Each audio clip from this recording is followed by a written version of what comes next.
नमस्कार दोस्तों, नीट में हुई धांधली के खिलाफ याचिकाओं की सुनवाई करते हुए सुप्रीम कोर्ट ने जो बात कही है उससे उन लाखों बच्चों के लिए एक उम्मीद बंध गई है जो री नीट की मांग कर रहे थे कि शायद फैसला उनके हक में आएगा। सुप्रीम कोर्ट में हियरिंग के दौरान ये तो तय हो गया कि पेपर तो लीक हुआ है, सुप्रीम कोर्ट ने भी माना पेपर लीक हुआ है। अब देखना यह है कि ये कब लीक हुआ और कितने बड़े स्तर पर लीक हुआ, इसके बारे में फैसला अगली सुनवाई में होगा। लेकिन यहाँ पर जो सरकार की तरफ से सॉलिसिटर जनरल तुषार मेहता ने जो कहा कि पेपर लोकलाइज्ड लीक हुआ है, कम जगह पर लीक हुआ है, ये बड़े स्तर पर लीक नहीं हुआ है और जिन लोगों ने लीक किया उनको पकड़ लिया गया है। एनटीए ने भी यही बात दोहराई। ये जो पूरी बात केंद्र सरकार की तरफ से या एनटीए की तरफ से कही जा रही है उसका मजमून ये है कि पेपर को कैंसिल ना किया जाए, यानी कि पेपर कैंसिलेशन के खिलाफ सरकार अपना तर्क दे रही है। बाहर लाखों बच्चे इस उम्मीद में बैठे हैं कि सुप्रीम कोर्ट उनके हक में फैसला देगी। यहाँ सरकार का तर्क समझ में नहीं आता है, अगर आपको आ रहा हो तो बताना। इन तथ्यों के बाद भी तथ्य ये है कि ये कैसे संभव हो गया कि पिछले 4 सालों में 720 में से 720 केवल 7 स्टूडेंट्स के आए और इस साल 67 बच्चों ने 720 में से 720 नंबर ले लिए और एक ही सेंटर से 6 बच्चों के 720 में से 720 आ गए। ये कैसे संभव है कि 620 से ऊपर यानी कि 720 तक पिछले साल नंबर जो आए थे 13,291 बच्चे थे, जो अब 2024 में जो रिजल्ट आया है उसमें हो गई है 58,263, यानी कि करीब करीब 4.5 गुना की छलांग। ये कैसे संभव है? जबकि नीचे के स्लैब की बात करें 520 से 620, 2023 में 91,001 बच्चों के थे इतने नंबर और इस बार केवल 1,02,063 बच्चों ने ही 520 से 620 के बीच नंबर लिए हैं। अगर परसेंटेज में निकालें बच्चों के आंकड़े के हिसाब से तो 4.46% था पिछले बार और इस बार है 4.39%, यानी कि नीचे के नंबर लेने वाले बच्चों की संख्या में बढ़ोतरी नहीं हुई, ऊपर के टॉपर में 4 से 4.5 गुना बढ़ोतरी हो गई। ये कैसे संभव है? ये कैसे संभव है कि 37 दिनों की रजिस्ट्रेशन की खिड़की खुलने के बावजूद भी एक दिन की खिड़की जब खुलती है 9 अप्रैल को तो 24,246 बच्चे अप्लाई कर देते हैं। ये कैसे संभव है कि टॉपर जो 700 नंबर से ऊपर लेने वाले बच्चे हैं वो 2,000 से भी ज़्यादा बच्चे आ जाते हैं, जनरली 200-250 बच्चे आते थे। इन सब सवालों के जवाब ये निकलते हैं एक्सपर्ट के माध्यम से कि ये बड़े स्तर की धांधली है। हालांकि ये साबित करना अब कोर्ट में वकीलों का काम है और उम्मीद यह है कि कोर्ट का जो रुख है उसे देखते हुए फैसला उन लाखों विद्यार्थियों के पक्ष में आएगा जो री नीट की मांग कर रहे हैं। अब सरकार का जो तर्क है इन सब बातों के बावजूद भी वो यही है कि पेपर बड़े स्तर पर लीक नहीं हुआ है, ये नॉर्मल है, छोटे स्तर पर लीक हुआ है और उसको हमने पकड़ लिया है या कार्रवाई हो रही है।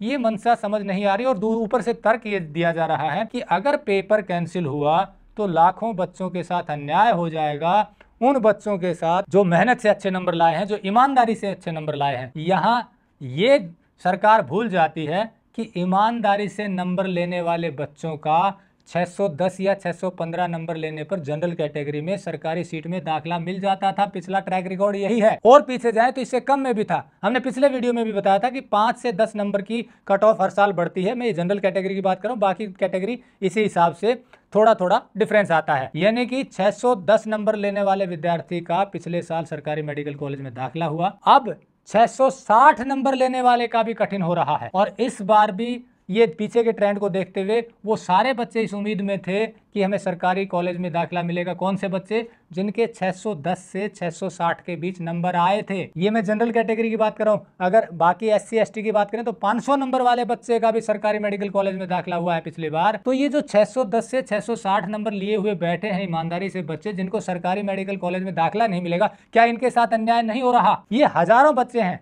660 पर रैंक है 20,000 के आसपास और आप ये देखिए उससे नीचे जो बच्चे हैं यानी कि करीब ये आप लगा लीजिए 40,000 बच्चे जो हैं वो ऐसे बच्चे हैं जिन्होंने ईमानदारी से मेहनत करके नंबर लाए, 610 से ऊपर उम्मीद में बैठे थे रिजल्ट आएगा, सरकारी सीट मिलेगी मेडिकल कॉलेज की, उनको नहीं मिल रही। इन बच्चों के साथ अन्याय नहीं है। और जो ये कहते हैं कि जी ईमानदारी से मेहनत करने वाला बच्चा नहीं चाहता रीनीट होना चाहिए, 660 के ऊपर भी जिसने ईमानदारी से नंबर लिया है, मान लीजिए किसी के 670 या 680 आए हैं, वो बच्चा वास्तव में नहीं चाहता कि रीनीट हो, लेकिन क्योंकि वो परेशान है, क्योंकि उसका अच्छा कॉलेज नहीं मिला, इसलिए मजबूरी में वो ये चाहता है कि मुझे रीनीट देने का मौका मिले ताकि में जो कॉलेज चाहिए था वो मिल सके। उदाहरण किससे समझिए, एक लड़की के 695 नंबर आते हैं, डॉक्टर की लड़की है, पिछले वीडियो में हमने बताया था, उसकी रैंक आई है 2500 के आसपास, उसकी रैंक एक्सपेक्टेड थी 500 अगर ईमानदारी से होता। ये लड़की का कहना है और ये पीछे का ट्रैक रिकॉर्ड बताता है। लेकिन अब रैंक आ गई 2500, तो उसको वो कॉलेज नहीं मिल रहा जो वो चाहती थी, तो वो भी रीनीट देना चाहती है। ऐसे बहुत सारे बच्चे हैं,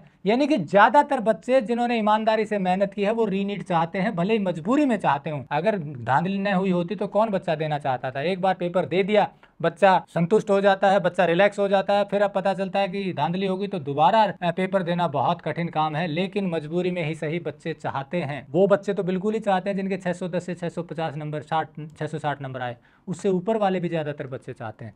फिर किन बच्चों के साथ नाइंसाफी की बात हो रही है? ये जो बात कर रहे हैं कि लाखों बच्चों के साथ नाइंसाफी हो जाएगी जिन्होंने मेहनत करके इतने नंबर लिए हैं, मेहनत करने वाले हर बच्चे के साथ इस बार धांधली के कारण रैंक का घोटाला हो गया, ये बच्चों का कहना है। 640 नंबर लेने वाला बच्चा जिसको उम्मीद थी 10-11 हज़ार रैंक आ जाएगा, मैक्सिमम 9,000 भी आना चाहिए था उम्मीद के अनुरूप, उसकी रैंक है 39,000 के करीब। अब जो नीट के जानकार हैं, जो इस फील्ड के जानकार हैं, वो ये समझ सकते हैं कि उस बच्चे पर क्या बीत रही होगी। वो एक बच्चा नहीं, हजारों बच्चे हैं। और जो लाखों बच्चों की बात कर रहे हैं कि लाखों बच्चों के साथ अन्याय होगा, सीट 50,000 के आसपास है सरकारी मेडिकल कॉलेज में, 52,000 समथिंग के, इन्हीं के लिए फाइट कर रहे हैं 24 लाख बच्चे। लेकिन लाखों बच्चों के साथ अन्याय इस सूरत में होगा, जो ये उम्मीद लगाए बैठे हैं आगे आने वाले समय में कि ईमानदारी से होगा पेपर, उनके हौसले टूट जाएंगे। इसलिए लाखों बच्चों की बात है, अगर रीनीट नहीं होता है तो उन बच्चों को ये हौसला टूट जाएगा उनका कि अरे बेईमानी से ही हो रहा है तो फिर क्या मेहनत करें।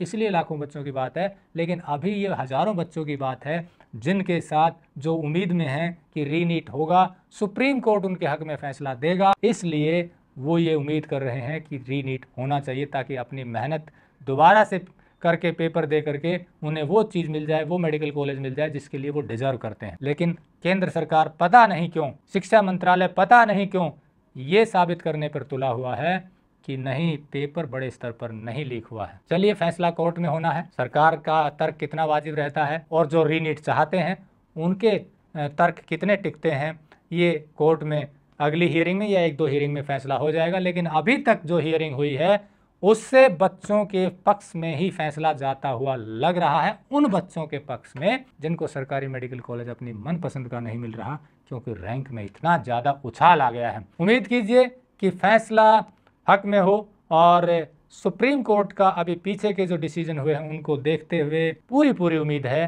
कि फैसला न्याय संगत होगा। नमस्कार, जय हिंद।